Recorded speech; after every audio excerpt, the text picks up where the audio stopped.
Good evening friends, कैसे हैं आप सब। आई होप आप सब अच्छे होंगे।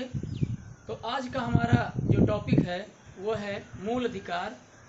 मूल अधिकार जो कि राजनीति विज्ञान का बहुत ही इम्पोर्टेंट टॉपिक है, पॉलिटिक्स का बहुत ही इम्पोर्टेंट टॉपिक है और लगभग सारे कंपटीशन में आता है, चाहे वो स्टेट पीसीएस हो, चाहे यूपीएससी हो, चाहे एसएससी हो, चाहे सीजीएल, कुछ भी हो, लगभग सब में आता है। तो आइए देखते हैं।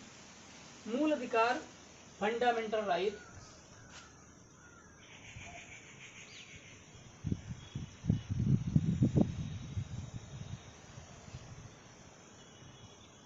फंडामेंटल राइट्स ये यूएसए यानी अमेरिका से लिए गए हैं, ठीक है।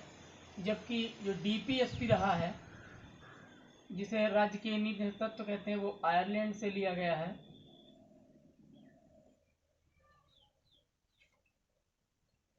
तो भाग तीन 12 से 35 अनुच्छेद तक ये है।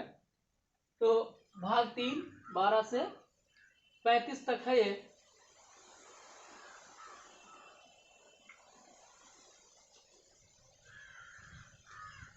ठीक है, तो शुरू करते हैं आज का टॉपिक। मूल अधिकार। मूल अधिकार यानी फंडामेंटल राइट्स। मूल अधिकार वे अधिकार हैं जो भारतीय नागरिकों को संविधान की तरफ से दिए गए हैं। भारतीय नागरिकों को संविधान की तरफ से दिए गए हैं। इसका मतलब ये होता है, अगर उन अधिकारों का कोई हनन करता है तो आप सुप्रीम कोर्ट, हाई कोर्ट में याचिका दायर कर सकते हैं, यानी ये न्यायालय में प्रवर्तनीय है। तो आइए देखते हैं।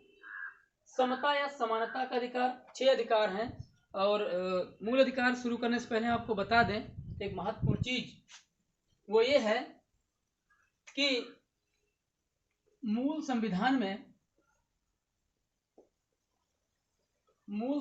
में ये 7 थे, ठीक है। मूल संविधान में मूल अधिकार 7 थे, लेकिन वर्तमान में ये अब 6 हैं। तो अब एक का क्या हुआ? एक था संपत्ति का अधिकार। संपत्ति का अधिकार, जो संपत्ति का अधिकार था, अब उसे एक वैधानिक अधिकार दे दिया गया। वैधानिक अधिकार से भारतीय संविधान के मूल अधिकार से निकालकर वैधानिक अधिकार बता दिया गया है 300 का, ठीक है। और संविधान संशोधन ये हुआ था आपका 44वां संविधान संशोधन हुआ, और ये हुआ था 1978 में, ठीक है। 1978 में 44वें संविधान संशोधन में इसे वैधानिक अधिकार मान लिया गया और संपत्ति का अधिकार हट गया, और वर्तमान में 6 अधिकार हैं, ठीक है।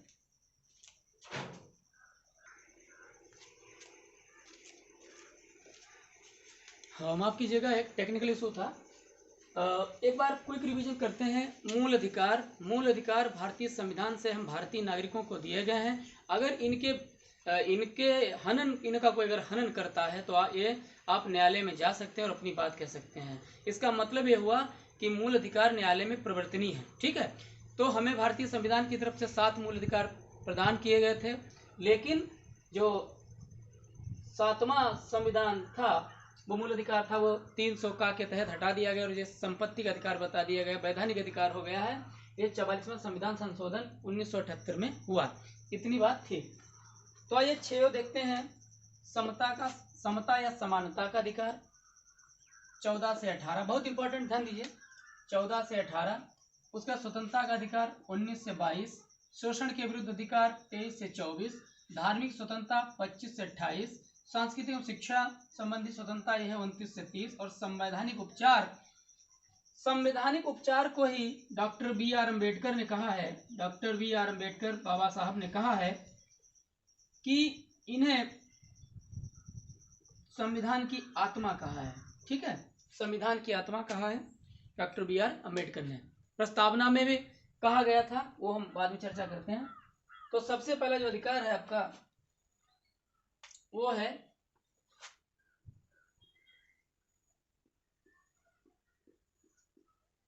समता का अधिकार। इसका मतलब अनुच्छेद 14, अनुच्छेद 15, अनुच्छेद 16, अनुच्छेद 17, अनुच्छेद 18। तो अनुच्छेद 14 में कहा गया है विधि के समक्ष समानता। लिख लें, अभी बताते हैं। विधि के समक्ष समानता। दूसरा है धर्म, लिंग, जाति, जन्म स्थान के संबंध में विभेद, यानी भेद को रोकना। ठीक है। 16वां है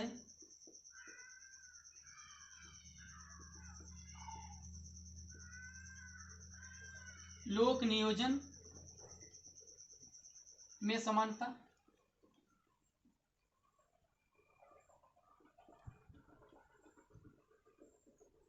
17वां है अनटचबिलिटी,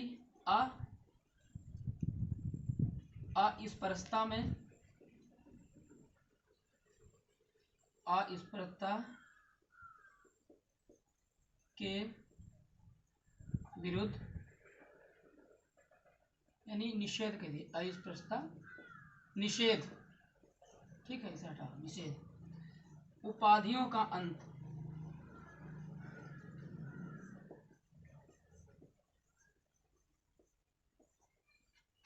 आइए देखते हैं।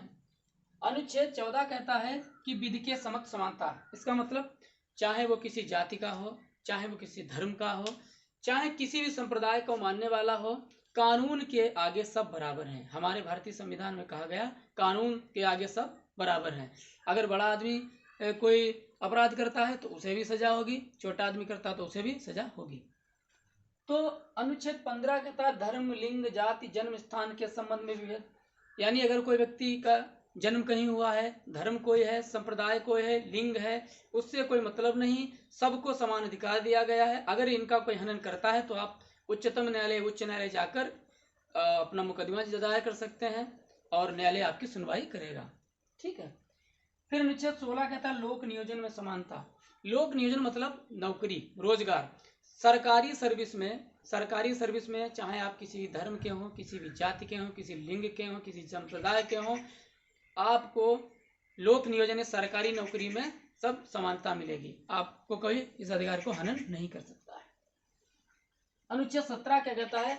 अस्पृश्यता के निषेध, यानी जो अनटचबिलिटी है, जो छुआछूत की बात है, ऊंची जात, नीची जात, अगर ये सभी बातें हैं, अगर कोई व्यक्ति जाता है तो न्यायालय में अपनी बात कहता है और न्यायालय उसको दंडित करेगा या आपके संबंध में उचित कार्यवाही करेगा। यानी छुआछूत अनुच्छेद 17 बहुत इंपॉर्टेंट है, ध्यान दीजिए।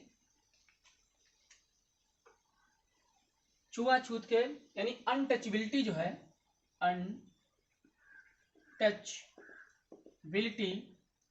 एक अपराध है, बस इतना समझ लीजिए। अनटचबिलिटी एक अपराध है।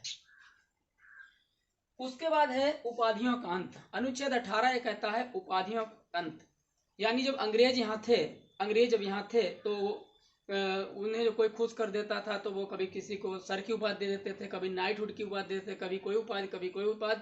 अब इस तरीके की उपाधियां नहीं होंगी। भारत स्वतंत्र हो चुका है, आपको संवैधानिक और एकेडमिक उपाधियां मिलेंगी। अगर कोई विदेशी व्यक्ति आपको मानद उपाधि दे रहा है तो इसका मतलब ये हुआ कि आप यहाँ के राष्ट्रपति महोदय से पहले बात करें, उनकी स्वीकृति लें, उसके बाद आप उपाधि को ग्रहण कर सकते हैं। ठीक है, तो आई होप वीडियो समझ में आया होगा। लाइक कमेंट अवश्य करें। नमस्कार।